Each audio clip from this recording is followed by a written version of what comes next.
Thank you, Victoria. Good afternoon. I'm going to be looking at what the Act means for all of us from an individual competency perspective, and hopefully illuminate some of what Dame Judith perhaps referred to as waiting to be told what to do. There are significant changes coming, as we all know. But there is little yet by way of understanding how we as individuals, as professionals, will be expected, will be required to demonstrate our competency, and indeed what we will have to do differently in the new regime. So hopefully in the next 15 minutes or so, I will cover some of that and answer some of your questions. I was going to start actually by what we are required to do now, as you can see on the screen. So almost everybody on the call, I would say, is familiar with the CDM regulations, which have been with us in one form or another since 1995. And there is in there a statutory duty, which is, so far as is reasonably practicable, to eliminate hazards which may give rise to risks, and then to reduce the risks associated with any remaining hazards. Where there are any significant risks that remain, we must then take all reasonable steps to provide adequate information to those who are likely to need to identify and manage those risks. So with that in mind, actually, there should be no need for the Building Safety Act, but sadly, we fully understand that there is. The CDM regulations themselves are secondary to the Health and Safety at Work Act, which has a similar statement to require that any employer, meaning an organisation through the function of the work that it undertakes, must take steps so far as it's reasonably practical to ensure that people are not exposed to risks to their health or safety, through those operations. So again, there is, and this phrase, so far as it's reasonably practical, this comes up a number of times in the legislation. But there is a legal duty on us as designers, to eliminate, or indeed, where we cannot do so, to reduce risks. So this phrase, so far as is reasonably practical, has been determined through case law in terms of what that means. And the point that I wanted to draw out here is actually about how far we are required to go as designers. Notice the last line that it must be shown that there is a gross disproportion, not merely a disproportion, but a gross disproportion between the effort that we put into reducing a risk and the reduction that achieves. Effort is defined in money, program, complexity terms. So we have to go further than merely showing that it is disproportionate to spend money, to take additional steps in the design to reduce risk. We have to show that it's grossly disproportionate not to do so, and that's actually quite a different thing. Now, the Health and Safety Executive define a similar phrase as low as reasonably practicable, which in common language is to all intents and purposes the same thing. And there is in HSE guidance what's referred to as the Arup triangle. In the unacceptable region, that is where we must reduce risk. Those risks are unacceptable in any circumstances. Right down at the bottom of the triangle, there is a broadly acceptable region. Most risks lie in the middle region.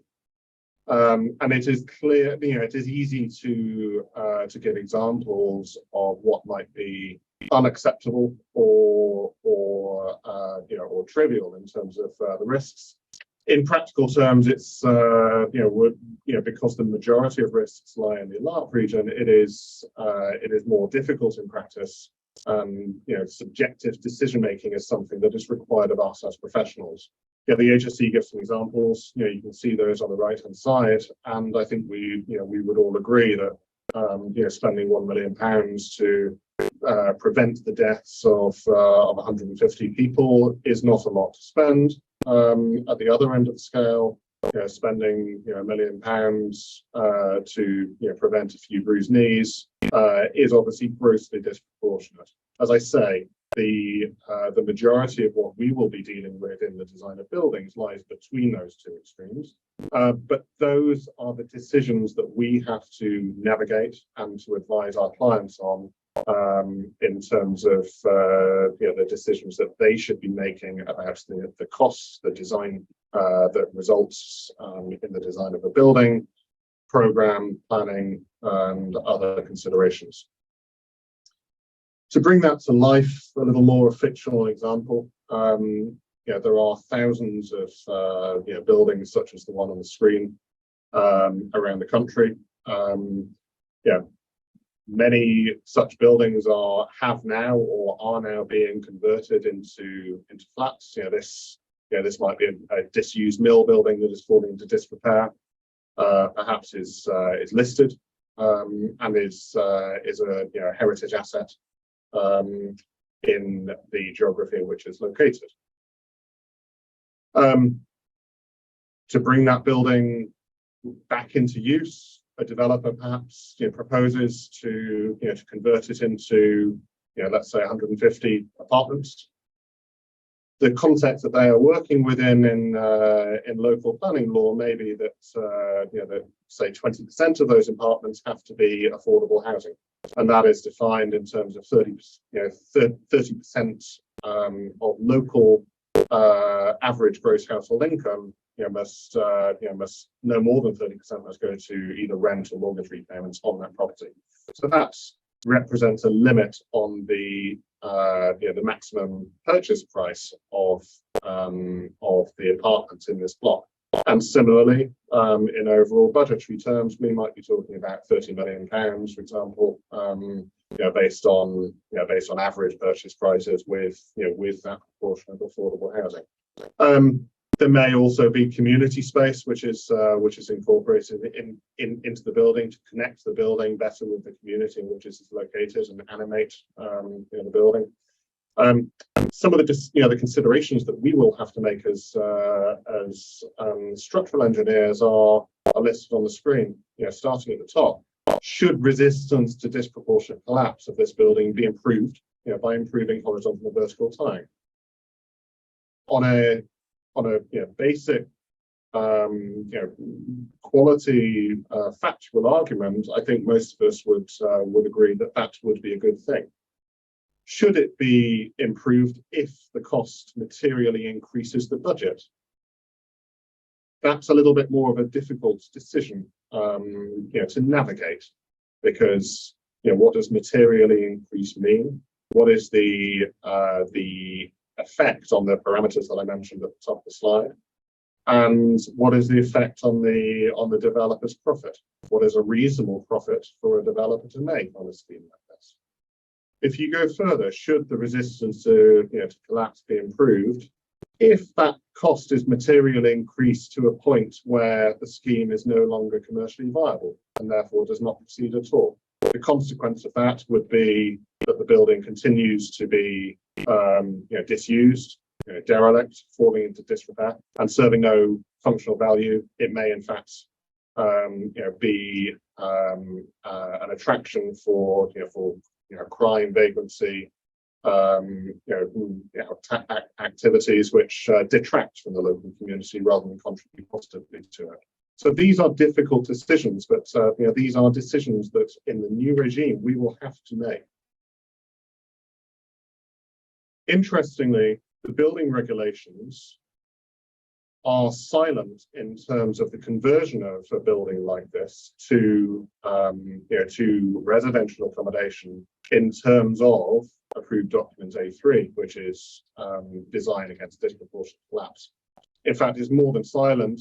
It is not required to assess the building against disproportionate collapse under the building regulations when it is being converted, when it's undergoing a change of use into residential accommodation. Now, that is the that is the current arrangement with the building regulations. Of course, this building, if this is a higher risk residential building, then there would be an overarching requirement to assess risks. So on the one hand, we have a piece of legislation prior to the Building Safety Act, which says you don't need to look at all at the structural safety of the building. On the other hand, we have a new regime which says that we cannot avoid looking at it. Now, that brings us to the question of how we look at it and the skills and competencies that we will need to do so. The accountable person will, in developing a safety case, they will need to demonstrate how the building is being kept safe, why they believe the measures in place are sufficient and effective in preventing and limiting the consequences of a major accident, and demonstrate that they have a robust approach to the ongoing management of the building to make sure that those are effective. Now, with those three things in mind, it is not adequate to simply say that we will not even look at the structural safety of the building. The safety case also changes the burden of evidence from a compliance-based regime, demonstrating that we have met what is required by the legislation, to one in which we demonstrate that there is not any further that we can reasonably go in reducing those risks further. So no more are we told what to do as structural engineers, design for X, and then that's as far as we have to go. We now have to decide how far we have to go, and that is a totally new environment, which while it's been evident in other industries until now, for the built environment, that is totally new. It's totally foreign, and it's totally unfamiliar both to clients, to professionals, and to project managers. So a safety case will require us to do what I've expressed here as what if evaluation of hazards. If X happens, what is the result? We will have to go further and deeper into the consideration of those hazards than we do currently, and we'll have to make informed decisions about about what we put in place to reduce the severity of those hazards, if indeed we cannot eliminate them entirely. So, competencies that we will need as professionals to do that, we will have to be able to clearly define the basis of the structural design, the design principles underpinning the design. We will have to be a lot more adept at identifying hazards, not merely designing for what the code tells us to design for, but identifying hazards that might occur, perhaps assuming that they will rather than assuming that they won't. Identifying the root causes of those hazards and the consequences if they occur, eliminating them, reducing the risks from the ones that we cannot eliminate, learning from failure through mechanisms like CROSS, which Dame Judith already mentioned, showing continuous improvement in the learning and the standards of design that we apply. Many risks occur at the coordination of design with other disciplines.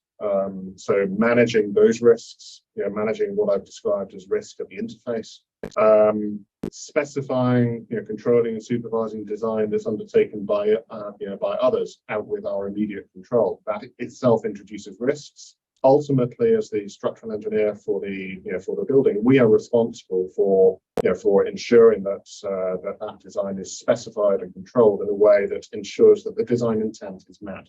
So those are all areas which are which are relatively unfamiliar to to us as structural engineers. I mentioned compliance-based design. The Eurocode is essentially it's a rules-based approach. The end point is that we know that we've complied with code. It does not produce an understanding of structural performance. All we know is that we've met code. The risk evaluation is actually implicit in the code. We as the users of it, can get by with very little understanding of what the genuine risk inherent in our design that we produce is. So there is no examination of the fundamental hazards. Is what I have sometimes described as eyes wide shut design. We're moving away from that, and we're moving to towards we're moving to a risk-based design framework. The document that I've shown here is probably unfamiliar to the majority of structural engineers, but this is the HSE's governing document in terms of evaluating risks to people. It doesn't provide a set of rules. It does not provide a roadmap, and it does not tell us how good is good enough. It puts the onus on us to identify, as I said at the top of the presentation, if there is further that we could go in reducing those risks, and if not, why not? Now that is a very different environment to what we have experienced up until now, and I will contend that it is one that we are largely unprepared for as a profession. There is work that is being done.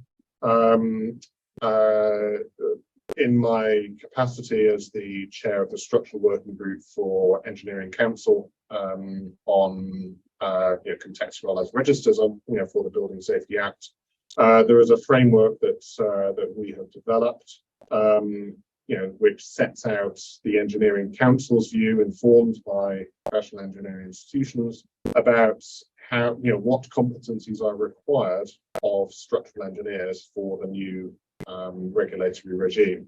Some of those things, just to pick out, the high-level topics I've already mentioned. Identification of hazards, evaluation of the root causes, design of effective barriers to reduce the likelihood and consequence of those hazards, understanding how we know that they are effective.